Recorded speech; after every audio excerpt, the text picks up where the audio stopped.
میں اردو ادب اور تاریخ کی بہت معمولی طالب علم ہوں، اور اس سے معمولی تر طالب علم زندگی کی ہوں.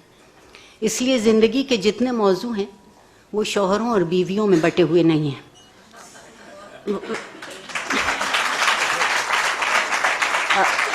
اور وہ میرے دل کے ساتھ لپٹے چلے آتے ہیں جب تک کہ میں خود خاک میں نہ لپٹ جاؤں.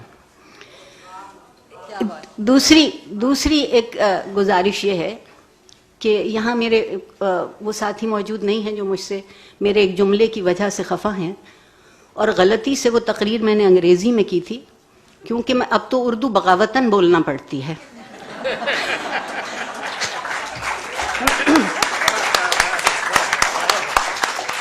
اور میں نے اپنی اس تقریر میں ان سے یہ کہا تھا کہ I don't wish to live in a masculine world and I don't wish to live in a feminine world. I earn and I yearn to live in a human world.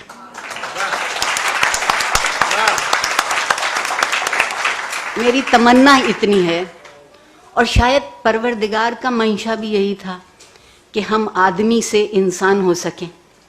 آدمی ایک مادی وجود ہے اور انسان ایک اخلاقی وجود ہے، اور آدمی سے انسان کیسے ہوتا ہے تو وہ درمیان میں کتاب آ جاتی ہے.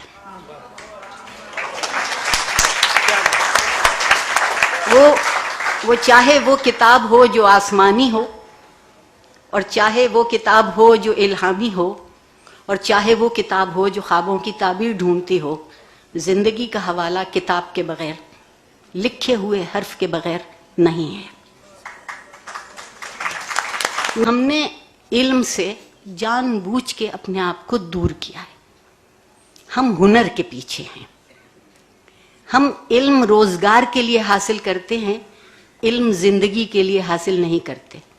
میں نے دل کی سیاہی تو پتہ نہیں کم ہوئی یا نہ ہوئی یہ بات کہتے ہوئے، مگر بالوں کی ساری سیاہی گنوا دی کہتے ہوئے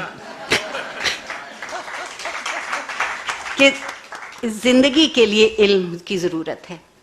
اور یہ جو کتاب سے رشتہ ہے، حرف سے رشتہ ہے، قول سے رشتہ ہے، یہ دراصل ایک ورثہ دوسرے تک منتقل ہونے کا واحد ذریعہ ہے.